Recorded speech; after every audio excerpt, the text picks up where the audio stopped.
మన పూర్ణిమ సిల్క్స్ లో కాదాంబరి కలెక్షన్స్ స్వచ్ఛమైన కంచి పట్టు చీరలు. వివరాలకు కాల్ చేయండి. Welcome to iDream media. So జనరల్గా మనం వింటూ ఉంటాం కదా, మూత్రపిండాలు అనేవి పాడైపోయేదాకా తెలియలేదు, చివరి స్టేజ్లో తెలిసింది అని. సో ఎందుకు ఇలా జరుగుతుంది? మూత్రపిండాల సమస్య ఉందని మనం ముందుగా ఎలా తెలుసుకోవచ్చు? ఎలాంటి లక్షణాలు కనిపిస్తాయి? మూత్రపిండాలు ఆరోగ్యంగా ఉండాలంటే, కిడ్నీస్ బాగుండాలంటే, కిడ్నీ పనితీరు మెరుగుపడాలంటే మనం ఎటువంటి ఆహారాలు తీసుకోవాల్సి ఉంటుంది? పూర్తి వివరాలు తెలుసుకుందాం. ఈరోజు మనతో పాటు ఉన్నారు ప్రముఖ నెఫ్రాలజిస్ట్ డాక్టర్ సత్యనారాయణ గారు. డాక్టర్ గారు నమస్తే అండి. నమస్కారం. డాక్టర్ గారు, జనరల్గానే ఎవరికైనా ఈ కిడ్నీ ఇష్యూస్ వచ్చాయి అంటే అది లాస్ట్ స్టేజ్లోనే తెలుస్తుంది అని చెప్తూ ఉంటారు. ఎందుకండి అలాగా? అంటే ఇది మొత్తం వాస్తవం కాదండి. ఒక రకం ఒక పార్ట్ వాజ్ కరెక్ట్. ఎందుకంటే మనకి కిడ్నీ జబ్బుల్లో కూడా చాలా రకాలు ఉంటాయి. కొన్ని రకాల జబ్బుల్లో ఫర్ ఎగ్జాంపుల్ ఇప్పుడు కిడ్నీ జబ్బుల్లో మోస్ట్ కామన్ కాజ్ డయాబెటీస్ వల్ల వస్తూ ఉంటుంది. డయాబెటీస్, హైపర్ టెన్షన్, వీటి వల్ల వచ్చినప్పుడు ఏమవుతుందంటే మనకి చాలా ఎర్లీ స్టేజ్లోనే మనం దాన్ని ఐడెంటిఫై చేయొచ్చు. వీళ్ళకి కాలవాపులు రావడము, నడుస్తుంటే ఆయాసం రావడము, ఇవన్నీ చాలా తొందరగా స్టార్ట్ అయిపోతాయి అనమాట. క్రియాటిన్ 2.5, 3 ఉన్నప్పుడే స్టార్ట్ అయిపోతాయి, 5-6 వరకు వెళ్ళవు. అండ్ కొన్ని రకాల జబ్బుల్లో వీటిని మనము సిటిఎన్ అంటాం మెడికల్ లాంగ్వేజ్లో. వీటిలో ఏమవుతుందంటే లాస్ట్ స్టేజ్ వరకు మనకి సిమ్టమ్స్ తెలియవు. అంటే సిమ్టమ్స్ మనకి జనరల్గా మేము ఏమనుకుంటామంటే సిమ్టమ్స్ అంటే యూరిన్ వస్తుందా లేదా, యూరిన్ రావట్లేదంటే కిడ్నీలు పాడైపోయినాయి, యూరిన్ వస్తుందంటే కిడ్నీలు బాగున్నాయి. కానీ అలా కాదు. సో ఇప్పుడు కిడ్నీ అనేది మనకి నేటివ్ మనకి అర్థమయ్యేటట్టు చెప్పాలంటే సింపుల్ ఎగ్జాంపుల్, మనకి ఒక జల్లెడ ఎట్లా పనిచేస్తుందో అట్లా పనిచేస్తుంది. సో పైనుంచి ఏమైనా వేస్తే ఫిల్టర్ అవుతుంది, కిందకి వస్తుంది. ఇప్పుడు కొన్ని రకాల కిడ్నీ జబ్బుల్లో జల్లెడ కంప్లీట్లీ బ్లాక్ అయిపోయింది అనుకోండి, పైనుంచి ఏమైనా వేస్తే కిందకి ఏం రాదు. ఇట్లాంటి వాళ్ళు సిమ్టమ్స్ చాలా తొందరగా వస్తాయి. లైక్ కాలవాపులు కానీ, ఆయాసం కానీ, ఇవన్నీ చాలా తొందరగా వస్తాయి. అలా కాకుండా ఇప్పుడు ఈ జల్లెడలో పెద్ద పెద్ద బొక్కలు ఉన్నాయనుకోండి, పైనుంచి వేస్తారు, కిందకు వస్తుంది కానీ ఫిల్టరేషన్ అవ్వదు. సో యూరిన్ వస్తుంది కానీ ఫిల్టరేషన్ అవ్వదు. అంటే యూరియా, క్రియాటిన్, వేస్ట్ ప్రొడక్ట్స్ ఏదైతే ఫిల్టర్ అయి వెళ్ళిపోవాలో అవి వెళ్ళవు. ఇట్లాంటి వాళ్ళు లాస్ట్ స్టేజ్ వరకు సిమ్టమ్స్ తెలియవు వాళ్ళకి. వాళ్ళకి చెప్పినప్పుడు వాళ్ళకి చాలా షాక్లోకి వెళ్ళిపోతారు అనమాట. అరే నాకు యూరిన్ వస్తుంది కదా, నాకు కిడ్నీ పని చేయట్లేదు అంటారేంటి అని. సో ఇట్లాంటి వాళ్ళకి యూరిన్ వస్తున్నా కూడా ఫిల్టరేషన్ అవ్వదు అనమాట. ఇట్లాంటి వాళ్ళకి లాస్ట్ స్టేజ్ వరకు క్రియాటిన్ 10, 12, 13 ఆ స్టేజ్లో వస్తారనమాట. సో వాళ్ళకి తెలియదు. But majority of the kidney డిసీజ్లో మనకి క్రియాటిన్ స్టార్టింగ్ స్టేజ్లో ఉన్నప్పుడు కూడా మనం ఐడెంటిఫై చేయొచ్చు. దీనికంటే బెస్ట్ థింగ్ ఏంటి అంటే మనకి ఎవరైతే హై రిస్క్ పాపులేషన్ ఉంటారో, ఫర్ ఎగ్జాంపుల్ ఇప్పుడు మనకి కిడ్నీ జబ్బులు ఎవరిలో ఎక్కువ చూస్తాము, షుగర్ పేషెంట్స్కి, బీపీ ఉన్న పేషెంట్స్కి, లేదంటే family history of kidney disease, అంటే వంశపారంపర్యంగా కొన్ని కిడ్నీ జబ్బులు ఉంటాయి. ఫర్ ఎగ్జాంపుల్ సిస్ట్, ఏడీపీకేడి అంటాం, సిస్ట్లు ఉంటాయి కొంతమందికి జెనెటిక్గా స్టోన్స్ వస్తూ ఉంటాయి. ఇట్లాంటి వాళ్ళల్లో రెగ్యులర్గా చెకప్ చేసుకోవాలి. ఎంత ఫ్రీక్వెంట్గా అనేది మనము కిడ్నీ కండిషన్ బట్టి ఉంటుంది అనమాట. ఫర్ ఎగ్జాంపుల్ మీకు ఓన్లీ షుగర్ ఉంది, బీపీ ఉంది, వేరే అంటే కిడ్నీ ఇంకా ఎఫెక్ట్ అవ్వలేదు, అట్లాంటి వాళ్ళు సంవత్సరానికి ఒకసారి urine test, creatine test, eye checkup, heart checkup చేసుకోమని చెప్తాం. ఒకసారి ఆల్రెడీ కిడ్నీలో ప్రోటీన్, యూరిన్లో ప్రోటీన్ వచ్చేస్తుంది, క్రియాటిన్ కొంచెం పెరగడం మొదలుపెట్టింది, ఫ్రీక్వెన్సీ కొంచెం పెరుగుతుంది అనమాట. సో ఇట్లా కండిషన్ని బట్టి, స్టేజ్ని బట్టి ఫ్రీక్వెన్సీ అనేది మారుతూ ఉంటుంది. ఓకే. అయితే డాక్టర్ గారు, కిడ్నీలు మంచిగా పనిచేస్తున్నాయి అంటే యూరిన్ ఎన్నిసార్లు వస్తుంది వాళ్ళకి? అంటే అలా చెప్పడం కష్టం. ఇప్పుడు ఫర్ ఎగ్జాంపుల్ మనమే ఉన్నాం, మనం ఇప్పుడు ఏసీ రూమ్లో కూర్చొని ఉన్నాము, మనం రోజు మొత్తం ఎంత వాటర్ తాగుతాము? Hardly 1.5 litre. ఎందుకంటే మనకి అంతగా దాహం వేయదు, ఎందుకంటే మనకి టెంపరేచర్ కంట్రోల్డ్ కండిషన్లో ఉన్నాం కాబట్టి మనం 1.5-2 లీటర్స్ తాగేసరికి ఎక్కువ అయిపోతుంది, మనకి ఫ్రీక్వెన్సీ కొంచెం తక్కువ ఉంటుంది. అలా కాదు, కొంతమంది బయట ఉంటారు, వాళ్ళు 3 లీటర్స్ 4 లీటర్స్ తాగుతారు, వాళ్ళకి ఫ్రీక్వెన్సీ ఎక్కువ ఉంటుంది. చలికాలంలో యూరిన్ ఫ్రీక్వెన్సీ పెరుగుతుంది, ఎండాకాలంలో తగ్గుతుంది. So it's all body mechanism. But generally మనం తీసుకునే ఇన్పుట్ని బట్టి అవుట్పుట్ ఉంటుంది, అంతేగాని ఖచ్చితంగా ఎన్నిసార్లు వెళ్ళాలి అనే ఉండదు. ఓకే. ఇప్పుడు యూరిన్లో ప్రోటీన్ లీక్ అవుతుంది, యూరిన్లో నురుగు వస్తుంది, అప్పుడు మనం తెలుసుకోవచ్చు అట్లా చెప్తుంటారు కదా, ర్యాండమ్ సిమ్టమ్స్. ఇట్లా నురుగ రావడము, కలరు, దీన్ని బట్టి కూడా మనము కిడ్నీల పనితీరు బాగాలేదని తెలుసుకోవచ్చు. సో బేసికలీ ఇప్పుడు 2 థింగ్స్, ఒకటి యూరిన్లో నురుగు వస్తుందా అని, 2 urine colour. Okay, so first colour గురించి మాట్లాడుకుందాము. యూరిన్ కలర్ని బట్టి మీ కిడ్నీ ఎట్లా పనిచేస్తుందో తెలుసుకోవచ్చు అంటే, to some extent it is we can find out. ఎట్లా, ఫర్ ఎగ్జాంపుల్ ఇప్పుడు మీరు నీళ్ళు బాగా తాగారనుకోండి, కిడ్నీ బాగా పనిచేస్తుంది అనుకోండి, యూరిన్ కలర్ ఎలా ఉంటుంది? మామూలుగా మనం వాటర్ తాగినప్పుడు వైట్ కలర్లో ఉంటుంది. కొంచెం తక్కువ తాగారు, నార్మల్గా తీసుకున్నారు, మరీ ఎక్కువ తీసుకోలేదు, అప్పుడు పేల్ ఎల్లోగా వస్తుంది. బాగా తక్కువ తీసుకున్నారు అంటే డిహైడ్రేషన్ అయింది, వామిటింగ్స్ కానీ లూజ్ మోషన్స్ కానీ అంటే ఎండలో తిరిగాము ఇట్లాంటప్పుడు ఎల్లో బాగా డిహైడ్రేట్ అయిపోయారు, అసలు వాటర్ తీసుకోలేదు, అప్పుడు డార్క్ ఎల్లో రెడ్ కలర్లో కూడా వస్తుంది అనమాట. సో మీకు వచ్చే యూరిన్ బట్టి మీరు ఈ కిడ్నీ మీ హైడ్రేషన్ స్టేటస్ చెప్పొచ్చు, కిడ్నీ బాగా పనిచేస్తుందో చెప్పొచ్చు. ఎట్లా పనిచేయచ్చు, ఇప్పుడు ఫర్ ఎగ్జాంపుల్ మీరు వాటర్ ఎక్కువ తీసుకోలేదు కానీ యూరిన్ కలర్ మారలేదు అంటే కిడ్నీ ఏం చేయాలి, ఇప్పుడు వాటర్ తక్కువ తీసుకున్నప్పుడు kidney should retain water. Kidney water retain చేసుకున్నప్పుడు యూరిన్ కలర్ డార్క్ బ్రౌన్ అట్లా వస్తుంది అనమాట. కానీ మీరు వాటర్ తీసుకున్నారు డిహైడ్రేషన్ స్టేట్లో కానీ కలర్ మారట్లేదు అంటే కిడ్నీకి కాన్సన్ట్రేషన్ చేసే కెపాసిటీ పోయిందని అర్థం, అంటే కిడ్నీ ఫంక్షన్ ఎఫెక్ట్ అయిందని అర్థం.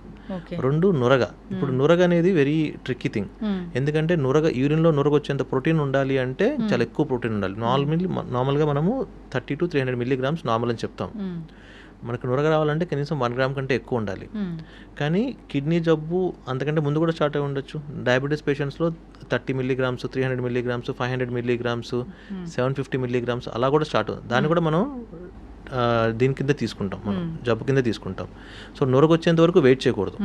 సో రిస్క్ ఫ్యాక్టర్స్ ఉన్నవాళ్ళు, ఫ్యామిలీ హిస్టరీ ఉన్నవాళ్ళు ఖచ్చితంగా ఇయర్లీ ప్రివెంటివ్ చెకప్ చేసుకోవాలి. చేసుకుంటేనే మనం కిడ్నీని ఐడెంటిఫై చేయగలం. కిడ్నీ జబ్బులు అంటే ముందుగా ఐడెంటిఫై చేయగలం. వాటిని ఇప్పుడు ఎందుకు ఐడెంటిఫై చేయాలి అనేది నెక్స్ట్ క్వశ్చన్. మామూలుగా ఐడెంటిఫై చేస్తే ఇప్పుడు మనకి చాలా డ్రగ్స్ ఉన్నాయి, మెడిసిన్స్ చాలా వచ్చినాయి కొత్తవి, which will prevent the progression of the disease. అంటే ఇప్పుడు స్టార్టింగ్ స్టేజ్లో మనం దాన్ని ఐడెంటిఫై చేయగలిగితే దాన్ని ఆపగలిగే మెడిసిన్స్ ఇంతకుముందు హార్డ్లీ 1-2 ఉండేవి. ఇప్పుడు లాస్ట్ 6-7 yearsలో చాలా మెడిసిన్స్ వచ్చినాయి. So this huge development in prevention. ఒక 40 years రాగానే కిడ్నీకి సంబంధించిన అసలు 40-30 ఏం లేదండి. ఇప్పుడు అంటే ఇంకొకటి ఏంటంటే ఇప్పుడు లాస్ట్ 10 years నుంచి specially post COVID we are seeing, last 10 years నుంచి అనుకోండి, పోస్ట్ కోవిడ్ కూడా ఎక్కువ ఉన్నాయి. అసలు 29 yearsకి 27 yearsకి డయాబెటీస్, 30 yearsకి హైపర్ టెన్షన్.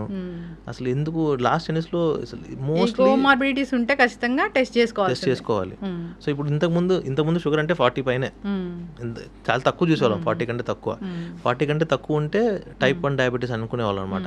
అంత రేగా చూసేవాళ్ళం, ఎందుకంటే ఆహారపు అలవాట్లు, ఆ ఫిజికల్ యాక్టివిటీ కానీ అలా ఉన్నాయి. ఇప్పుడు అలా లేదు. ఇప్పుడు too much of processed food, too much of junk food and heavy non veg consumption and most of the time desk jobs, less physical activity. So వీటి వల్ల చాలా యంగ్ పీపుల్ కూడా డయాబెటీస్ వచ్చేస్తుంది. ఇప్పుడు డయాబెటీస్ ఉంది డాక్టర్ గారు, అది కిడ్నీలను ఎలా పాడు చేస్తుంది? అంటే ఇప్పుడు మేజర్గా షుగర్ వల్ల ప్రాబ్లం ఏంటి అంటే, షుగర్ వల్ల యాసెస్ మీకు ఏం ప్రాబ్లం, షుగర్ ఎక్కువైతే నీరసం వస్తుంది, షుగర్ తక్కువైనప్పుడు నీరసం వస్తుంది అంతే. కానీ డయాబెటిక్ కాంప్లికేషన్స్ ఏవైతే ఉంటాయో, అంటే కళ్ళ మీద పడితే డయాబెటిక్ రెటినోపతి, హార్ట్ మీద పడితే కార్డియోమయోపతి, ఇప్పుడు కిడ్నీ మీద పడితే డయాబెటిక్ నెఫ్రోపతి. సో ఇవన్నీ ఏంటంటే లోపల ఈ షుగర్ ఎక్కువ అవ్వడం వల్ల బాడీలో కొన్ని అనవసరమైన కెమికల్స్ ఫామ్ అవుతూ ఉంటాయి. వీటిని మనం అడ్వాన్స్ గ్లైకోసిలేషన్ ప్రొడక్ట్స్ అంటాం అనమాట వీటి మెడికల్ లాంగ్వేజ్లో. ఇవి వెళ్ళి ఎక్కడైతే మనకి కీలక అవయవాలు ఉంటాయో వాటిని డ్యామేజ్ చేయడం మొదలు పెడతాయి. సో అట్లా మనకి కళ్ళు కానీ, నరాలు కానీ, హార్ట్ కానీ, కిడ్నీ కానీ అలాగే ఎఫెక్ట్ అవుతాయి. ఓకే, అందుకే డయాబెటీస్ ఉన్న వాళ్ళు ఎక్కువ సార్లు యూరిన్ వెళ్తూ ఉంటారని చెప్తూ ఉంటారు. అది అన్కంట్రోల్డ్ షుగర్ ఉంటే వెళ్తారు. దట్ ఈస్ నథింగ్, అంటే దానికి దీనికి సంబంధం లేదు. మళ్ళీ షుగర్ ఎక్కువ ఉంటే యూరిన్ ఎక్కువ వస్తుంది అనమాట. మళ్ళీ క్రియాటిన్ ఎక్కువ ఉన్నా కూడా యూరిన్ కొంచెం ఎక్కువ వస్తూ ఉంటుంది. యూరియా క్రియాటిన్ ఎక్కువ ఉన్నప్పుడు కొంచెం యూరిన్ ఎక్కువ వస్తూ ఉంటుంది. ఇప్పుడు ఈ క్రియాటిన్ అనేది చాలా పెద్ద సమస్య, ఎక్కువగా చెప్తూ ఉంటారు, టెస్ట్ కూడా చేయించుకోవాలని చెప్తూ ఉంటారు. ఇది ఎందుకు పెరుగుతుంది, అది పెరిగిందని మనకి ఎలాంటి లక్షణాలు తెలుపుతాయి? ఒకటి, ఫస్ట్ క్రియాటిన్ అంటే మనం అర్థం చేసుకోవాల్సిందంటే మన కిడ్నీ ఫంక్షన్ని మనము ఎలా చూస్తామంటే బ్లడ్ టెస్ట్లో క్రియాటిన్, యూరియా వీటితో మనం మెజర్ చేస్తాము. ఓకే, ఈ రెండే ఎందుకు చేస్తామంటే ఈ రెండు కొంచెం స్టేబుల్గా ఉంటాయి. కానీ ఇవి అసలు what is creatine, what is urea అంటే మన బాడీలో ఇప్పుడు మనం ప్రోటీన్ కానీ తీసుకున్నాం అనుకోండి, అంటే ఫుడ్ తీసుకున్నాము, ఇప్పుడు ఫుడ్ మెటబాలిజం అయినప్పుడు వేస్ట్ ప్రొడక్ట్స్ రిలీజ్ అవుతాయి. ఈ వేస్ట్ ప్రొడక్ట్స్ అనేవి చాలా రకాలు ఉంటాయి.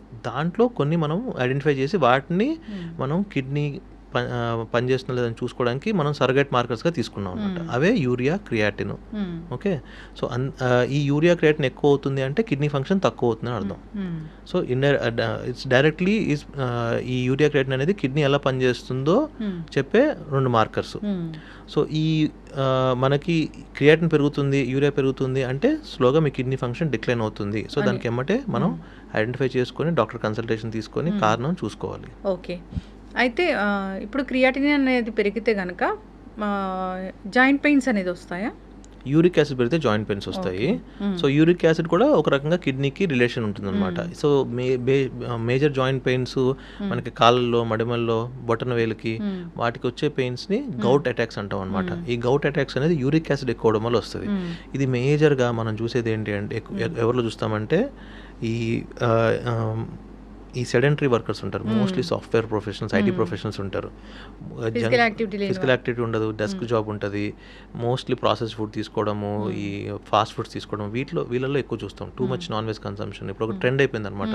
ఈ ఫుడ్ బ్లాగింగ్, దాని తర్వాత అక్కడికి వెళ్ళి ఎక్కువ ఫుడ్ ఒకళ్ళే తినడము, దాని ఏదో అంటారు, ఐ డోంట్ నో, యూట్యూబ్స్లో they keep posting these videos అనమాట. ఒకే మనిషి ఇంత ఫుడ్ తినడము, ఇవన్నీ. అవును, ఎస్, ఖచ్చితంగా ఎఫెక్ట్ అనేది ఉంటుంది దానివల్ల. అయితే డాక్టర్ గారు, ఇప్పుడు బీపీ ఉంది, బీపీ ఎంత పెరిగితే కిడ్నీలు పాడవుతాయి? అలా చెప్పలేము, అంటే స్పెసిఫిక్గా ఒక నెంబర్ అని చెప్పలేము. అయితే మన ఏజ్కి తగ్గట్టు టార్గెట్ ఇస్తూ ఉంటాం అనమాట. ఫర్ ఎగ్జాంపుల్ ఇప్పుడు ఒక 20 years 25 years ఉన్న వ్యక్తికి 50 years 60 years ఉన్న వ్యక్తికి ఒకటే బీపీ మెయింటైన్ చేయాలంటే కాదు. సో మనకి 120/80 కాదు 120/80, నాకు 120/80 పడి ఉండదు ఒకసారి. నా బేస్ లైన్ బ్లడ్ ప్రెషర్ 110/70, నాకు అంతకంటే ఎక్కువ ఉండదు. అవునా? BP, what is blood pressure? Blood pressure అంటే బాడీలోని అవయవాలకి ఎంత ప్రెషర్ ఉంటే బ్లడ్ సప్లై కరెక్ట్గా ఉంటుందో దాన్ని బ్లడ్ ప్రెషర్ అంటాం, అంతే. It will be generated by heart and మనకి బ్లడ్ సప్లై చేసే నరాలు వాటిని మెయింటైన్ చేస్తూ ఉంటాయి. ఇప్పుడు నా బాడీలో 110/70 ఉన్నప్పుడు నా బాడీకి అన్నిటికీ అవయవాలు బాగుంటుంది అనుకున్నాను, అంతకు మించి పెంచదు బీపీ. 120 నార్మల్ కదా, 120కి వెళ్ళదు బీపీ. నాకు 110 ఉంటుంది. నాకు ఇప్పుడు 106 107 110 ఉంటుంది నాకు. అట్లా ఆడవాళ్ళు కొంచెం తక్కువగానే ఉంటుంది ఎప్పుడు. అందరికీ 120 ఉండాలని ఏం లేదు. తక్కువ ఉన్న వాళ్ళందరూ నాకు లో బీపీ ఉంది అనుకుంటారు, అలా లో బీపీ ఉండదు. లో బీపీ అంటే బీపీ తక్కువ ఉండి మీకు సిమ్టమ్స్ రావడం అంటే తల తిరగడం కానీ, గిడ్డినెస్ కానీ, ఇట్లాంటివి ఉంటే లో బీపీ ఉందని చెప్తాం.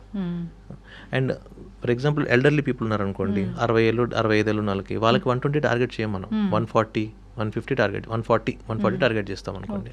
140/90 కూడా నార్మల్ ఆ ఏజ్కి 60 years 65 years ఉంటే మనం లిటరేచర్ తీసుకున్న గైడ్ లైన్స్ తీసుకుంటే కనుక up to 140 is normal for them. అదే కిడ్నీ డిస్ఫంక్షన్ ఉంటే ఇంకొంచెం ఎక్కువ ఉన్నా కూడా మనం టాలరేట్ చేస్తాం. సో ఒక సెట్ ఆఫ్ ఫిగర్, ఒక అందరికీ ఒక జనరలైజ్ ఒక ఫిగర్ చెప్పకూడదు మనం. పేషెంట్ ఏజ్ ఎంత, పేషెంట్కి కండిషన్స్ ఏమున్నాయి, డయాబెటీస్ ఉందా, హైపర్ టెన్షన్ ఉందా, కిడ్నీ ప్రాబ్లం ఉందా, చిన్న వయసు ఉన్న వాళ్ళ, పెద్ద వయసు ఉన్న వాళ్ళ, దీన్ని బట్టి బీపీ ఉంటుంది. Okay, yes. అయితే ఇప్పుడు ఈ టెస్టులన్నీ చేయించుకుంటే ఒక 25 లేదా కోమార్బిడిటీస్ ఉన్నాయి, అలాంటప్పుడు టెస్టులు చేయించుకుంటే ఏదైనా ఇబ్బంది ఉంటే ముందుగానే తెలుసుకోవచ్చు. మన కిడ్నీ ఫంక్షన్ బాగుందా లేదా జెనెటికల్గా కూడా ఉన్నా కానీ మనం ముందే టెస్టులు చేయించుకోవాల్సిన అవసరం ఉంటుంది. అయితే కిడ్నీలో స్టోన్స్ అని వింటూ ఉంటాం డాక్టర్ గారు. కిడ్నీలో స్టోన్స్ కూడా ఇప్పుడు వచ్చాయంటే వెంటనే తెలియదు, అవి కూడా ఎప్పటికో తెలుస్తాయి అని అంటూ ఉంటారు. కొన్ని అయితే యూరిన్ త్రూ వెళ్ళిపోతాయి అంటారు. కిడ్నీ స్టోన్స్ అనేది ఒక చాలా పెద్ద సబ్జెక్టే అయిపోయింది. కిడ్నీలో స్టోన్స్ అనేవి ఎందుకు ఫామ్ అవుతాయి, ఎవరిలో ఫామ్ అవుతాయి, ఏజ్లో ఫామ్ అవుతాయి, ఇవి యూరిన్ నుంచే బయటికి వెళ్ళిపోతాయా, సర్జరీ వరకు వెళ్ళాల్సిన అవసరం ఉంటుందా? పూర్తి వివరాలు. సో ఇప్పుడు కిడ్నీ స్టోన్స్ అనేది మనకి 2 రకాలుగా చెప్తామండి. ఒకటి అబ్స్ట్రక్టివ్ స్టోన్స్, నాన్ అబ్స్ట్రక్టివ్, అంటే అడ్డం పడే స్టోన్స్, అడ్డం పడని స్టోన్స్. ఇప్పుడు కిడ్నీ ఉంటుంది, కిడ్నీ నుంచి కింద బ్లాడర్కి ఒక పైప్ ఉంటుంది, యూరెటర్ అని. సో ఈ కిడ్నీ లోపల స్టోన్ ఉందనుకోండి, అవి నాన్ అబ్స్ట్రక్టివ్ స్టోన్స్, అంటే అడ్డం పడని స్టోన్స్. వీటి వల్ల ఈ పెద్దగా మనకు ప్రాబ్లం ఉండదు. సైజ్ పెరిగినప్పుడు పెయిన్ వస్తుంది అంతే. ఆ పెయిన్ వచ్చినప్పుడు మనం దాన్ని తీపిచ్చేసుకోవాలి. పెయిన్ అంటే బ్యాక్ పెయిన్ వస్తుంది, వీపులో వస్తుంది పెయిన్. రెండు, ఈ కిడ్నీ నుంచి కింద బ్లాడర్కు ఉన్న యూరెటర్ మధ్యలో స్టోన్ వచ్చి అడ్డమడింది అనుకోండి, అబ్స్ట్రక్టివ్ స్టోన్, ఇది చాలా ఎమర్జెన్సీ అనమాట. సివియర్ పెయిన్ వచ్చింది, స్టోన్ వచ్చి సివియర్ పెయిన్ వచ్చింది అంటూ ఉంటారు. ఇట్లా ఇవన్నీ అబ్స్ట్రక్టివ్ స్టోన్స్, అంటే అడ్డం పడే స్టోన్స్ అనమాట. సో ఈ అడ్డం పడే స్టోన్స్ కూడా కొన్నిసార్లు పాస్ అవుతూ ఉంటాయి. అది ఆ స్టోన్ సైజుని బట్టి డిపెండ్ అయి ఉంటుంది అనమాట. మామూలుగా 5 mm కంటే తక్కువ స్టోన్స్ ఉంటే ఎక్కడున్నా యూరిన్లో పాస్ అయిపోయే అవకాశం ఎక్కువగా ఉంటుంది. జనరల్లీ సిటీ స్కాన్లో కానీ అల్ట్రాసౌండ్లో కానీ 5 mm కంటే పెద్ద స్టోన్స్ ఉంటే కనుక కింద పడే ఛాన్స్, స్టోన్ పడిపోయే ఛాన్స్ చాలా తక్కువగా ఉంటుంది. వాళ్ళకి మోస్ట్లీ సర్జికల్ ఇంటర్వెన్షన్ అవసరం పడే ఛాన్స్ కూడా ఉంటుంది అనమాట. కిడ్నీలో స్టోన్స్ ఉంటే ఏమైనా లక్షణాలు కనిపిస్తాయా? పెయిన్, యూరిన్లో బ్లడ్ రావడము, ఒక్కొక్కసారి యూరిన్లో మంట, ఇవన్నీ కిడ్నీలో స్టోన్స్ ఒక లక్షణాలు అవ్వచ్చు. యూరిన్లో మంట కూడా ఒక్కోసారి వస్తుంది. ఎందుకంటే స్టోన్ ఉంటే ఒకసారి స్టోన్స్లో కూడా చాలా రకాలు ఉంటాయి. మళ్ళీ దాంట్లో ఒక రకమైన స్టోన్ ఇన్ఫెక్టివ్ స్టోన్ అంటాం, స్ట్రోవైడ్ స్టోన్స్ అంటాం. సో ఇది ఇన్ఫెక్షన్, యూరిన్లో ఇన్ఫెక్షన్ వల్ల వస్తూ ఉంటుంది. వీళ్ళకి యూరిన్లో మంట, రికరెంట్గా యూరిన్ ఇన్ఫెక్షన్ రావడము, ఇవన్నీ ఉంటాయి వీళ్ళలో కూడా. కాల్షియం స్టోన్స్ ఉంటాయి, ఆక్సిలేట్ స్టోన్స్ ఉంటాయి, యూరిక్ యాసిడ్ స్టోన్స్ ఉంటాయి, ఇలా చాలా రకాల స్టోన్స్ ఉంటాయి అనమాట. కిడ్నీ బాగుందా లేదా అని ఏమైనా స్కాన్ అనేది ఉంటుందా తెలుసుకోవడానికి? స్కాన్ అవసరం లేదండి, జస్ట్ ఒక యూరిన్ టెస్ట్, మీ క్రియాటిన్ టెస్ట్ చూసుకోండి. స్కాన్ ఓన్లీ ఈ కిడ్నీలో కొంతమందికి ఇప్పుడు ఏడీపీకేడి అని ఒక జబ్బు ఉంది, వంశపారంపరంగా వస్తుంది అనమాట. అది వీళ్ళల్లో కిడ్నీలో బుడగలు వస్తూ ఉంటాయి. ఇట్లాంటి వాళ్ళకి స్కాన్ చేసి చూస్తూ ఉంటాం. అంతేగాని ఇప్పుడు మీకు ఏం ప్రాబ్లం లేదు, జనరల్లీ మీరు ఒక జస్ట్ వాంట్ టు నో నా కిడ్నీ ఎట్లా పనిచేస్తున్నాయి, బాగున్నాయా లేదా, నేను హెల్తీగా ఉన్నా లేదని తెలుసుకోవాలంటే ఒక యూరిన్ టెస్ట్, క్రియాటిన్ టెస్ట్ ఒకటి సరిపోతుంది. ఓకే. ఈ స్టోన్ ఫామ్ అయ్యేది అది కూడా జెనెటికల్ గానే ఫామ్ అవుతుందా, లేకపోతే వాళ్ళు వాటర్ తాగకపోతే? 90% of the stones are lifestyle dependent అండి. 90% ఆఫ్ ద స్టోన్స్ మేము చూసే స్టోన్స్, మేము కానీ యూరాలజిస్టులు ఎక్కువ చూస్తుంటారు స్టోన్స్, నెఫ్రాలజిస్టులుగా మేము తక్కువ చూస్తూ ఉంటాం. బట్ ఓవరాల్గా majority of the stones are because of life style changes అనమాట. లైఫ్ స్టైల్ చేంజెస్ అంటే ఇందాక మనం మాట్లాడుకున్నవే, sedentary life styles, processed food అసలు చాలా ఎక్కువైపోయింది ఇప్పుడు, ప్రాసెస్డ్ ఫుడ్ తీసుకోవడము. అండ్ నాన్ వెజ్ కన్సంప్షన్ కూడా ఈవెన్ మనం జనరల్లీ తెలంగాణలో కొంచెం ఎక్కువ తీసుకుంటాం నాన్ వెజ్, బట్ ఆ స్టాండర్డ్స్ కూడా నాన్ వెజ్ అనేది చాలా ఎక్కువైపోయింది. సో ఎవ్రీడే నాన్ వెజ్ తీసుకోవాలి, ఎప్పుడైనా వీకెండ్ మాత్రం వెజ్ తీసుకోవాలి. ఇప్పుడు అలాగే అయిపోయింది చూస్తుంటే. అండ్ ఈ అంటే మన సోషల్ మీడియాలో కూడా ఈ నెంబర్ ఆఫ్ ప్లేసెస్ ఎక్కువైపోవడము, ఈ ఫుడ్ బ్లాగింగ్ చేయడము, ఇక్కడ తినండి, అక్కడ తినండి, అది తినండి, ఇది తినండి అని చెప్పడము, సో ఇవన్నీ ఒక క్రేజ్ వచ్చేసింది అనమాట. సో అలా ఆ ఫుడ్ తీసుకోవడము, ఎక్సెస్ అవసరం లేకుండా నాన్ వెజ్ తీసుకోవడము, ప్రాసెస్డ్ ఫుడ్ అవసరం లేకుండా తీసుకోవడము, ప్లస్ దానికి తగ్గట్టు ఎక్సర్సైజ్ చేయకపోవడము, తగినంత వాటర్ తాగకపోవడము, సో మోస్ట్లీ ఇవే ఉంటాయి. తగినంత వాటర్ అంటే ఇప్పుడు ఫర్ ఎగ్జాంపుల్ మీరు నాన్ వెజ్ ఎక్కువ తీసుకుంటున్నారు, సాల్ట్ ఎక్కువ తీసుకుంటున్నారు, సాల్ట్ ఉన్న ఫుడ్స్, ఫ్రెంచ్ ఫ్రైస్ అను, బర్గర్స్ అను, ఇవన్నీ ఏంటి ప్రాసెస్డ్ ఫుడ్, ఈ ప్రిజర్వేటివ్స్లో సాల్ట్ ఎక్కువ ఉంటుంది కదా. సో ఇట్లాంటివి తీసుకున్నప్పుడు ఏంటంటే స్టోన్ ఫామ్ అయ్యే అవకాశాలు ఎక్కువగా ఉంటాయి. So high salt containing foods plus less fluid intake, అంటే వాటర్ తక్కువ తీసుకోవడము, సాల్ట్ ఎక్కువ తీసుకోవడము, ఇది స్టోన్ ఫార్మింగ్కి రెసిపీ. స్టోన్ కిడ్నీలో ఫామ్ అవ్వాలంటే సాల్ట్ కంటెంట్ ఎక్కువ ఉండాలి, వాటర్ కంటెంట్ తక్కువ ఉండాలి.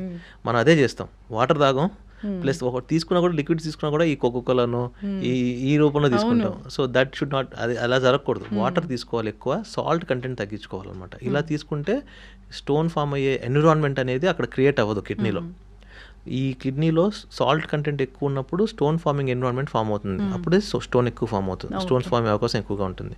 కానీ ఒక 10 to 20% ఆఫ్ ద పేషెంట్స్లో జెనెటిక్ కండిషన్స్ వల్ల కూడా మనకి స్టోన్ ఫామ్ అవుతూ ఉంటుంది, దాంట్లో వాళ్ళ తప్పే ఉండదు. ఓకే. ఇప్పుడు స్టోన్ యూరిన్ నుంచి దానంతరకు అదే వెళ్ళిపోతుంది కదా, అది సైజుని బట్టి డిపెండ్ అవుతుంది. వెళ్ళిపోయినప్పుడు తెలుస్తుందా డాక్టర్ గారు? పెయిన్ వస్తుంది, చాలా పెయిన్ వస్తుంది. ఓకే. మనం చాలాసార్లు ఎమర్జెన్సీకి వస్తారు, evenings, nights, middle of the night ఎమర్జెన్సీకి వస్తారు, సార్ పెయిన్ తట్టుకోలేకపోతున్నాం, వస్తున్నాం అని. సో వాళ్ళకి ఆ యూరిన్ ఇప్పుడు ఏం చేస్తుందంటే ఈ కిడ్నీకి బ్లాడర్కి మధ్యలో ఉన్న యూరెటర్ ఏదైతే ఉందో అక్కడికి వచ్చి అడ్డం పడ్డప్పుడు స్టోను కిడ్నీ ఏం చేస్తుంది, దాన్ని కిందకి నెట్టడానికి ట్రై చేస్తాను అనమాట. ట్రై చేసినప్పుడు చాలా సివియర్ పెయిన్ వస్తుంది, పెరిస్టాల్టిక్ మూమెంట్ అంటాం యూరిటర్లో. అలా వచ్చినప్పుడు సివియర్ పెయిన్ వస్తుంది. సో ఆ పెయిన్ ఏంటంటే that is kidney is trying to push the stone down. So అప్పుడు సివియర్ పెయిన్ వస్తుంది అనమాట. రప్చర్ అవుతుందా? రప్చర్ అవ్వదు, వెరీ అన్లైక్లీ. కానీ ఏమందంటే బ్యాక్ ప్రెషర్ వస్తుంది అనమాట. ఇప్పుడు ఫర్ ఎగ్జాంపుల్ 4 mm 3 mm ఉందనుకోండి, స్టోన్ ఈజీగా పుష్ చేసేస్తుంది కిడ్నీ. 5 mm 6 mm ఉందనుకో, it will be very difficult అనమాట. ఒక్కోసారి ఈ పైన కిడ్నీ నుంచి కింద బ్లాడర్ వరకు వచ్చి ఆగిపోద్ది అనమాట, టిప్లో ఉంటుంది అనమాట, అక్కడ నుంచి ఇంకా కదలదు. సో అట్లాంటప్పుడు ఏమవుతుందంటే యూరిన్ ఫామ్ అవుతుంది కదా మనకి పైన, అదేంటంటే బ్యాక్ ప్రెషర్ క్రియేట్ చేస్తుంది కిడ్నీలో స్వెల్లింగ్ వస్తుంది, హైడ్రోనెఫ్రోసిస్ అంటాం. ఆ స్వెల్లింగ్ వచ్చినప్పుడు మాత్రం it will become an emergency, we have to go and do a surgery and then remove the stone. Surgery అంటే దానిలో కూడా చాలా రకాలు ఉంటాయి. PCN అని, ESW అంటే కొన్నిసార్లు బయట నుంచి షాక్ వేవ్స్ ఇచ్చి దాన్ని బ్లాస్ట్ చేస్తాము, కొన్నిసార్లు లోపలికి వెళ్ళి స్టోన్ రిట్రాక్ట్ చేసి స్టెంట్ పెడతాము. దానిలో కూడా అంటే సైజుని బట్టి, లొకేషన్ని బట్టి మనకి స్టోన్ ట్రీట్మెంట్ అనేది ఉంటుంది. అయితే డాక్టర్ గారు, చాలా వాటర్ తాగితే స్టోన్స్ బయటికి వెళ్ళిపోతాయి, బార్లీ వాటర్ తాగితే స్టోన్స్ బయటికి వెళ్ళిపోతాయి, బార్లీ వాటర్ తాగితే కిడ్నీలు కూడా మంచిగా క్లీన్ అయిపోతాయి, ఒక్కొక్కసారి బియర్ లాంటిది తీసుకుంటే కూడా యూరిన్ నుంచి వెళ్ళిపోతాయి అంటారు, వాస్తవమేనా? అలా ఉండదు. ఇప్పుడు ఏంటంటే ఇవన్నీ ఏంటంటే ఎక్కువ వాటర్ తీసుకుంటే బాడీలోని ఎక్సెస్ టాక్సిన్స్ అనేది ఫ్లష్ అవుట్ అవుతాయి అంతే. అంతకు మించి ఇంకేం ఉండదు. బార్లీ వాటర్ తీసుకున్నా అదే, బీర్ తీసుకునే అలా జరగదు. బీర్ అని తీసుకున్నా, ఆల్కహాల్ తీసుకున్నా యూరినేషన్ ఎక్కువ వస్తూ ఉంటుంది. That doesn't and in fact it's bad recipe. మనం బీర్ ఎక్కువ తీసుకున్నా, ఎనీ ఆల్కహాల్ తీసుకున్నప్పుడు వాటర్ తక్కువ తీసుకుంటాం అండ్ యూరినేషన్ ఎక్కువ అవుతూ ఉంటుంది అనమాట. అట్లాంటప్పుడు డిహైడ్రేట్ అయిపోతాం. సో డిహైడ్రేట్ అవ్వకుండా చూసుకోవాలి మనం మందు తాగినప్పుడు. కానీ ఎప్పుడైనా లిక్విడ్స్ మనం అదే పనిగా లిక్విడ్స్ తాగాలి అని ఒకటి పెట్టుకొని తీసుకుంటూ ఉండాలి, లేకపోతే డిహైడ్రేట్ అయిపోతాం. ఆన్ ది అదర్ హ్యాండ్ ఎక్కువ వాటర్ తీసుకున్నప్పుడు బాడీలో టాక్సిన్ ఫ్లష్ అవుతాయి. కానీ ఎంత వాటర్ తీసుకోవాలనేది they should be limit for anything. కొంతమంది నా దగ్గర 8 లీటర్స్ 10 కొంతమంది 8 లీటర్స్ తీసుకుంటాను సార్, నేను 10 లీటర్స్ తీసుకుంటాను సార్ అని వస్తూ ఉంటాను అనమాట. అలా కూడా తీసుకోకూడదు. ఎందుకంటే ఎక్సెస్ వాటర్ తీసుకుంటే ఏమవుతుందంటే బాడీలోని లవణాలు, సోడియం, పొటాషియం ఇవన్నీ డౌన్ అయిపోతాయి. In fact we have 2 days back ఒక అడ్మిషన్ అయింది మాకు ఎమర్జెన్సీ నుంచి. ఆయన 8 లీటర్స్ 10 లీటర్స్ వాటర్ తీసుకుంటారు రోజు. సడన్ గా సోడియం లెవెల్స్ 105, 106 కి డ్రాప్ అయిపోయి కొమటోస్ స్టేట్లో వచ్చారు. ఎక్కువ నీళ్ళు తాగడం కూడా ప్రమాదం అయితే. ఎక్కువ నీళ్ళు తీసుకున్నా కూడా ఒక్కొక్కసారి మనకి ఈ సోడియం అనేది డౌన్ అయిపోతుంది, పొటాషియం డౌన్ అయిపోవడం అనేది జరుగుతూ ఉంటాయి అనమాట. అలా తీసుకోకూడదు. కిడ్నీ ప్రాబ్లం ఉన్న వాళ్ళు ఎక్కువ నీళ్ళు, అసలు నీళ్ళే క్వాంటిటీ ఇలా ఎంత తీసుకోవాలి అని ఉంటుందంట కదా. అంటే ఫ్లూయిడ్ రెస్ట్రిక్షన్ ఉంటుంది. కిడ్నీ సమస్య ఉన్న వాళ్ళకి ఏంటంటే వాళ్ళ స్టేజ్ని బట్టి, క్రియాటిన్ బట్టి వాళ్ళకి ఇంతకంటే ఎక్కువ వాటర్ తీసుకోకూడదని చెప్తాం. ఎందుకంటే ఆ ఫిల్టరేషన్ కెపాసిటీ అనేది పోతుంది కిడ్నీకి. అప్పుడు ఏమవుతుందంటే ఈ ఎక్సెస్ వాటర్ అనేది మనకి వాపుల రూపంలో కనిపిస్తుంటుంది అనమాట. కాళ్ళలో వాపులు రావడము, ఆ తర్వాత లంగ్స్లోకి వాటర్ రావడము, ఆయాసం రావడం, ఫ్లాట్గా పడుకోలేకపోవడము. సో ఇవన్నీ ఏంటంటే excess water, kidney patients excess water తీసుకుంటే వచ్చే ప్రాబ్లమ్స్. డాక్టర్ గారు మీరు చెప్తూ ఉన్నారు కాళ్ళల్లో వాపులు కనిపిస్తాయని. అంటే ఏం జరుగుతుందండి అసలు ఫంక్షన్? ఏది ఎక్సెస్ వాటర్ అంటే ఇప్పుడు ఎక్సెస్ వాటర్ బాడీలోనే ఎక్సెస్ వాటర్ ఉంటుంది కదా. ఎక్సెస్ వాటర్ ఏంటంటే ఈ ప్రెషర్ తట్టుకోలేక లోపల బయటకు వచ్చేస్తాయి. అవి same thing will happen in the lungs. First water కాళ్ళలో స్టార్ట్ అయినప్పుడు లంగ్స్లో కూడా వస్తుంది అనమాట. అప్పుడు లంగ్స్ ఎక్స్పాండ్ అవ్వడానికి ఉండదు. సో వీళ్ళకి ఆయాసం రావడము, ఫ్లాట్గా పడుకోలేకపోవడము, ఇవన్నీ ఎక్సెస్ వాటర్ తీసుకోవడం వల్ల దీన్ని మనం ఇప్పుడు లంగ్స్లో ఉంటే పల్మనరీ ఎడిమా అంటాము, కాళ్ళలో ఉంటే పీడల్ ఎడిమా అంటాం అట్లా. సో ఇవన్నీ ఏంటంటే ఎక్సెస్ వాటర్ కిడ్నీ ఫంక్షన్ సరిగ్గా లేనప్పుడు ఆ వాటర్ అనేది మనం కిడ్నీ బయటికి పంపించలేదు. అప్పుడు ఆ బాడీలో ఎక్కడ డిసిపేట్ అవ్వాలి అక్కడ డిసిపేట్ అవుతూ ఉంటుంది అనమాట. ఎక్కడ ఫ్రీ స్పేస్ ఉంటే అక్కడ ఫ్రీ స్పేస్ వెళ్ళిపోతూ ఉంటుంది. బీపీ ఎక్కువగా ఉన్న వాళ్ళలో కూడా అన్కంట్రోల్ బీపీ ఉంటే కాళ్ళు వాపులు వస్తాయి అన్నప్పుడు వాళ్ళకు కూడా కిడ్నీ చెకప్ అనేది చేస్తూ ఉంటారు. చేయాలండి. కాళ్ళ వాపులు వస్తున్నాయంటే ఖచ్చితంగా ఒకసారి కిడ్నీ చెకప్ చేసుకోవడము, యూరిన్ టెస్ట్ చేసుకోవడము, యూరిన్లో ప్రోటీన్ లీక్ అవుతుందా, కిడ్నీ ఫంక్షన్ బాగుందా లేదా, లేదంటే కాళ్ళ వాపులకు వేరే కారణాలు కూడా ఉంటాయి. ఇప్పుడు లివర్ ప్రాబ్లం ఉన్నా కూడా కొన్నిసార్లు కాళ్ళ వాపులు వస్తూ ఉంటుంది, హార్ట్ ప్రాబ్లం కూడా కాళ్ళ వాపులు వస్తూ ఉంటాయి. ఇవన్నీ రెగ్యులర్ అంటే అప్పుడు జనరల్ హెల్త్ చెకప్ చేసుకోవాలి మనం. చేసుకుంటే ఏదైనా ఇష్యూ ఉంటే బయటపడుతూ ఉంటుంది. బట్ కిడ్నీ పరంగా అయితే ఒక యూరిన్ టెస్ట్, క్రియాటిన్ అవన్నీ చేసుకుని దీంట్లో ఏమైనా ప్రాబ్లం ఉంటే ఫర్దర్గా టెస్టులు చేసుకోవచ్చు. ఓకే. అయితే డాక్టర్ గారు ఇప్పుడు కిడ్నీ పనితీరు బాగానే ఉంది, అంతా బాగానే ఉంది, కొన్నాళ్ళకి డయాలసిస్ చేయాలని చెప్తూ ఉంటారు. అంటే డయాలసిస్ స్టేజ్ వరకు మనకి ఎందుకు లక్షణాలు తెలియవు? తెలుస్తాయండి, చాలా మందిలో తెలుస్తాయి. ఇప్పుడు మనకి ఒక 100 మంది కిడ్నీ పేషెంట్స్ ఉంటే దాంట్లో 40-50% మందికి మనం ముందే ఐడెంటిఫై చేసి వాళ్ళకి మెడికేషన్ మీద పెట్టి ఆ డిసీజ్ ప్రోగ్రెషన్ ఏదైతే ఉంటుందో దాన్ని స్లో చేయగలం. కానీ కొంతమంది ఏంటంటే చెకప్ చేయించుకోరు, వాళ్ళు లాస్ట్ స్టేజ్లో డయాలసిస్ స్టేజ్లో మన దగ్గరకు వస్తారనమాట. అట్లాంటి వాళ్ళకి మనం చేయగలిగింది ఏం లేదు. ఓకే. డయాలసిస్ చేయడం అంటే అసలు ఆ ప్రాసెస్ మొత్తం ఎలా ఉంటుంది? అంటే ఇప్పుడు మన kidney dialysis nothing but kidney చేసే పనిని మనం బయట ఆర్టిఫిషియల్గా చేస్తున్నాం అంతే, అంతకుమించి ఏం లేదు. సేమ్ థింగ్ కిడ్నీ ఏ పని చేస్తుందో ఆ పనిని మనం బయట నుంచి చేస్తాం అనమాట. కాకపోతే మన కిడ్నీ అనేది 24/7 పనిచేస్తూనే ఉంటుంది. డయాలసిస్ అనేది అంత మిషన్కి మనం కనెక్ట్ చేసి పెట్టలేం కదా. దానికోసం ఏం చేస్తామంటే వారానికి 3 సార్లు, వారానికి 2 సార్లు అలా పిలుస్తూ ఉంటాం అనమాట. పిలిచి ఆ 4 hours ఒక డయాలసిస్ సెషన్ చేసి మళ్ళీ పంపిస్తాం అనమాట. ఈ 4 hours ఈ బాడీలోని డయాలసిస్ చేసినప్పుడు యూరియా క్రియాటిన్ తగ్గడము, యాసిడ్ లెవెల్స్ పెరుగుతాయి అవి తగ్గడము, ఈ potassium levels, sodium levels stabilise అవ్వడము, ఎక్సెస్ వాటర్ తీయడము, ఇవన్నీ చేస్తూ ఉంటాం. ఓకే. ఎక్సెస్ వాటర్ తీయడం అంటే బాడీలో ఉన్న బ్లడ్లో ఉన్న ఎక్సెస్ వాటర్ మనం డయాలసిస్ నుంచి తీసేస్తాం అనమాట. ఓకే. అందుకే ముఖం ఉబ్బుగా, కాళ్ళ వాపులు, ముఖం వాపు రావడం ఇవన్నీ ఏంటంటే ఎక్సెస్ వాటర్ ఉండడం వల్ల. మనం డయాలసిస్ చేసి వాటర్ తీసేస్తే అన్ని తగ్గుతాయి చిన్నగా. ఎప్పుడు కూడా చెప్తూ ఉంటారు కళ్ళ చుట్టూ ఉబ్బులు కనిపిస్తూ ఉంటే కిడ్నీ ప్రాబ్లం ఉందేమో చెక్ చేయించుకోండి అని. ఎస్, అలా వాటర్ అంతా అక్కడ స్టోర్ అయిపోతుంది. ఎస్.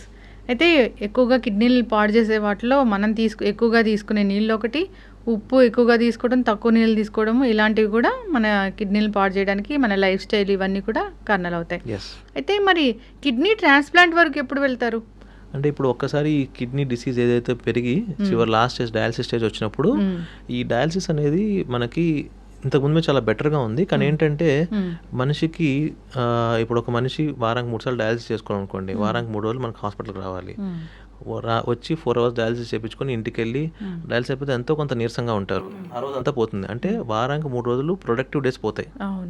సో ప్లస్ చాలామంది మనకి మనం డయాలసిస్ యూనిట్లో చూసుకుంటే కనుక మనకి 6 years పిల్లాడి దగ్గర నుంచి 65 years ముసలి వరకు డయాలసిస్ చేయించుకుంటూ ఉంటారు. మెజారిటీ ప్రాబ్లం ఎక్కడ వస్తుందంటే మనకి ఫ్యామిలీలో బ్రెడ్ విన్నర్స్ ఎవరైతే ఉంటారో, ఫర్ ఎగ్జాంపుల్ మంచిగా జాబ్ చేసుకొని ఫ్యామిలీకి తనే ఆధారం అనుకున్న మనిషికి సడన్గా కిడ్నీలు పాడైపోయినా డయాలసిస్ చేయాలి అంటే హిల్ గెట్ డిప్రెస్డ్. చిన్న పిల్లల్లో కూడా కిడ్నీ ప్రాబ్లమ్స్ వస్తాయి. ఓకే. సో ఇలాంటి వాళ్ళకి ఏంటంటే వారానికి 3 సార్లు డయాలసిస్ చేయించుకోలేరు, ప్లస్ క్వాలిటీ ఆఫ్ లైఫ్ అనేది కొంచెం ఇబ్బందిగా ఉంటుంది. కాబట్టి వీళ్ళకి ట్రాన్స్ప్లాంట్ ఆఫర్ చేస్తాం మనం. సో ట్రాన్స్ప్లాంట్లో ఏమవుతుందంటే ఈ కిడ్నీ పెట్టిన తర్వాత ఈ కొత్త కిడ్నీ ఫంక్షన్ చేయడం మొదలుపెట్టినప్పుడు you can go back to your normal life. 100% normal అని చెప్పలేము, ఎంతో కొంత రెస్ట్రిక్షన్స్ ఉంటూనే ఉంటాయి. మాస్క్ పెట్టుకోవడము, క్రౌడెడ్ ప్లేస్కి వెళ్ళకుండా ఉండడము, అన్హైజీనిక్గా ఉండకపోవడం, ఇవన్నీ ఏంటంటే ఇన్ఫెక్షన్స్ ఎక్కువ ఛాన్స్ ఉంటాయి ట్రాన్స్ప్లాంట్ పేషెంట్స్కి. 2 కిడ్నీలు పాడైపోతేనే కిడ్నీ ట్రాన్స్ప్లాంట్కి వెళ్తారు కదా. ఒక కిడ్నీలు పాడైపోవడం అంటే రెండు పాడైపోవడం. ఒక కిడ్నీ పాడైపోతే మీకు సింటమ్స్ తెలియవు. మీకు 2 కిడ్నీలు ఉండి ఒక కిడ్నీ 100% పాడైపోయినా ఇంకో కిడ్నీ బాగుంటే మీకు సింటమ్స్ తెలియవు, క్రియేటిన్ పెరగదు, అన్ని కంట్రోల్లోనే ఉంటాయి. It will try to compensate. Okay. Kidney transplant అంటే ఆ కిడ్నీలు 2 తీసేసి ఇంకో కిడ్నీ పెట్టడం? కిడ్నీలు అక్కడే ఉంటాయి. ఓకే. పాత కిడ్నీలు మనం టచ్ చేయం, కొత్త కిడ్నీని తీసుకొచ్చి ఇక్కడ కానీ పెడతాం. ఓకే. దాని పని అది చేస్తుంది అంతే. అయితే ఇన్నేళ్ళ ఎక్స్పీరియన్స్ కదా డాక్టర్ గారు, ఏదైనా ఒక క్రిటికల్ కేసు వచ్చింది ఇట్లా ట్రీట్ చేశాను అనేది ఏమైనా ఉందా? అంటే ప్రతి కేసు ట్రాన్స్ప్లాంట్కి వెళ్ళే ప్రతి కేసు అలాగే ఉంటుందండి మనకి. ఎందుకంటే transplant is like giving a new life to the patient. For example ఇప్పుడు మేము ఒక 1-2 weeks బ్యాక్ ఒక చిన్న బాబుకి 16 years బాబుకి, స్కూల్ గోయింగ్ బాబు, బాగా నీరసపడిపోయాడు, ఏం లేదు, ఏం టెస్టులు చేయించలేదు కానీ బట్ నీరసం అవుతున్నాడు, తినట్లేదేమో అన్న ఉద్దేశంలో వాళ్ళ పేరెంట్స్ ఉన్నారు. ఎక్స్పెక్ట్ చేయరు కదా 16 years బాబు కిడ్నీ ప్రాబ్లం వస్తుందని. సో ఒకరోజు బాగా నీరసం అయిపోయి అసలు లేగలేని పరిస్థితిలో తీసుకొస్తే క్రియాటిన్ చూస్తే 12, డయాలసిస్ స్టేజ్కి వెళ్ళిపోయాడు, కిడ్నీలు 2 చిన్నగా అయిపోయినాయి, పాడైపోయినాయి. సో వాళ్ళ మదర్ ముందుకు వచ్చారు కిడ్నీ ట్రాన్స్ప్లాంటేషన్కి. సో ఈ ట్రాన్స్ప్లాంట్ అయిన తర్వాత is going back to school. ఇవన్నీ చూస్తే ఒక 6 months 1 year down the line అంత చిన్న బాబు నార్మల్ లైఫ్ లీడ్ చేయడం చూస్తే యుల్ ఫీల్ వెరీ హ్యాపీ. ఇంకొక పేషెంట్, నాకు ఒక పేషెంట్ ఉన్నారు, అబ్బాయి అసలు చాలా డిప్రెషన్లోకి వెళ్ళిపోయి డయాలసిస్ మీద సూసైడ్ అటెంప్ట్ కూడా చేశాడు అబ్బాయి. సో ఆ అబ్బాయికి మనం జీవన్ దాన్ స్కీమ్లో కిడ్నీ వస్తే ట్రాన్స్ప్లాంట్ చేసాము. ట్రాన్స్ప్లాంట్ చేస్తే no he's in UK doing working for MNC. So ఇట్లాంటి పేషెంట్స్ ఎవరైతే అసలు జీవితం లైఫ్ మీద ఆశ చచ్చిపోయి డిప్రెస్ స్టేజ్లో ఉండి దాని తర్వాత coming out of that transplant చేయించుకొని ఇప్పుడు యూకేలో జాబ్ చేయడము, వెల్ సెటిల్డ్ లైఫ్, ఇట్లాంటి వాళ్ళని చూస్తే will feel very happy, normal life lead చేయొచ్చు. అంటే చిన్న పిల్లల్లో కిడ్నీ సమస్యలు అంటే వాళ్ళకి అంటే ఇప్పుడు ఏదైనా యూరిన్ ఇన్ఫెక్షన్ రావడము అట్లాంటి ఏమైనా ముందు లక్షణాలు కనిపిస్తాయా? అందరిలో కనిపించవు, కొందరిలో కనిపిస్తూ ఉంటాయి అనమాట. కిడ్నీ చిన్నపిల్లల్లో కిడ్నీ జబ్బులు అనేది ఒక సపరేట్ టాపిక్ అది. సో దీంట్లో కూడా చాలా కారణాలు ఉంటాయి అనమాట. కొంతమందికి ఈ అనామలీస్ ఉంటాయి, కంజనటల్ అనామలీస్ ఉంటాయి. కొంతమందికి పుట్టడంతోనే ఒక కిడ్నీ కంప్లీట్గా లేకుండా పుడతారు. కొంతమందికి రిఫ్లెక్స్ డిసీజ్ ఉంటుంది, కొంతమందికి పోస్టీరియర్ వాల్ ఉంటాయి, ఇంకా చాలా చాలా రకాలు ఉంటాయి దీంట్లో జబ్బులు. So but that's a different topic all together. And దాన్ని డీల్ చేయడం కూడా we have a specialist called paediatric nephrologist. చిన్నపిల్లలు కిడ్నీ జబ్బులు చూడడానికి ఒక సెపరేట్ డాక్టర్ కూడా ఉంటారు. చిన్నపిల్లల్లో యూరిన్ ఇన్ఫెక్షన్ వస్తే సాధారణమైతే కాదు అసలు. అంటే మగవాళ్ళలో చూడొచ్చు, ఆడపిల్లలు చూడొచ్చు, మగవాళ్ళలో మనం జనరల్గా చూడం మగపిల్లల్లో. So within 6 years 8 first few years of లైఫ్లో ఇన్ఫెక్షన్ వచ్చిందంటే వీ హ్యావ్ టు ఎవాల్యుయేట్. ఆడపిల్లలు అయితే ఖచ్చితంగా ఎవాల్యుయేట్ చేయించుకోవాలి ఒక్కసారన్నా. మగపిల్లలు అయితే మనం ఎక్కువగా చూడము, వచ్చిందంటే ఎవాల్యుయేట్ చేయించుకోవాలి ఒకసారన్నా. ఓకే. కిడ్నీ టెస్ట్ వరకు వెళ్ళాల్సిందే. స్కాన్ అన్నా చేయించుకోవాలి ఒకసారి. స్కాన్ అంటే ఏముంటుంది? అల్ట్రాసౌండ్ స్కాన్ ఉంటుంది. ఓకే. ఎస్ డాక్టర్ గారు చాలా చక్కగా చెప్పారు. ఇప్పుడు కిడ్నీ ప్రాబ్లమ్స్ ఏమీ లేవు, అంతా బాగానే ఉంది, కిడ్నీలు ముందు పాడవకూడదు అంటే ఏమైనా జాగ్రత్తలు చెప్తారా? మనం ఇప్పటిదాకా మాట్లాడుకుందానండి, వాటర్ బాగా తాగండి, ఈ అన్నెసరీ ప్రాసెస్డ్ ఫుడ్, ఈ ఫాస్ట్ ఫుడ్స్ మీద జోలికి వెళ్ళకండి, తినండి ఎప్పుడోసారి తినండి. అదే పనిగా రోజు అది తిని ఇంటికి వచ్చి వారానికి ఒకసారి ఇంట్లో తినడం కాకుండా రోజు ఇంట్లో తిని వారానికి ఒకసారి అది తినండి. అన్నెసరీ మీట్ కన్సంప్షన్ అది తగ్గించాలి. ప్రాసెస్డ్ ఫుడ్స్, మీట్ కన్సంప్షన్, మంచిగా వాటర్ తాగండి. తాగమన్నాను కదండి మరీ 10 లీటర్లు 8 లీటర్లు తాగండి. ప్లస్ సాల్ట్ కంటెంట్ తగ్గించండి, ఈ మసాలా ఐటమ్స్ ఇవన్నీ తగ్గించి లైఫ్ స్టైల్ చేంజ్ చేసుకుంటే చాలా వరకు కిడ్నీ డిసీజ్ మనం కంట్రోల్ చేయొచ్చు. ఎస్, చక్కటి ఇన్ఫర్మేషన్ డాక్టర్ గారు. కిడ్నీస్ గురించి సిరీస్ అనేది కంటిన్యూ చేద్దాము, చాలా చాలా టాపిక్స్ ఉన్నాయి మాట్లాడుకోవడానికి. సో నెక్స్ట్ టైం మళ్ళీ కలుద్దాం డాక్టర్ గారు. Thank you so much. Sir, one life lesson what medicine has taught you. Whatever you can do without expecting.